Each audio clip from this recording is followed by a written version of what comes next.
ప్రపంచంలో ఏ దేశానికి లేని పవిత్రత మన భారతదేశానికి ఉంది.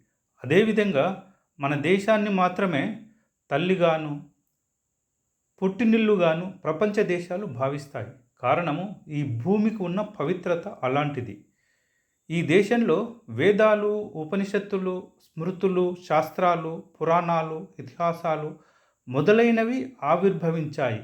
వీటన్నిటి సారమే మన భగవద్గీత అనే జ్ఞాన భాండాగారము. భగవద్గీతను చదివి అర్థం చేసుకున్నవారు మన శత్రువులు, మిత్రులు ఎవరని కూడా తెలుసుకోగలరు. మన చిక్కుముడులు అన్నీ ఈ భగవద్గీత విప్పును. స్వేచ్ఛ, స్వతంత్రము, హక్కులు, బాధ్యతలు, అర్హతలు ఈ భగవద్గీత ద్వారా మనకు లభించును. మనిషిని మనిషిగా గౌరవించేందుకు కావలసిన మానసిక స్థితి మనలో ఏర్పడును.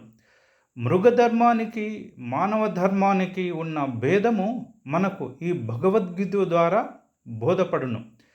నేను ఎవరు అనే దానికి సమాధానము ఈ భగవద్గీత చెప్పును.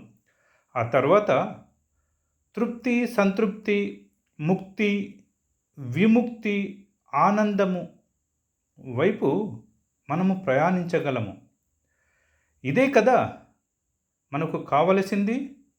కావున మనమందరము భగవద్గీతను చదివి అర్థం చేసుకుని మనమేంటో తెలుసుకుందాము. జై భారత్ మాత.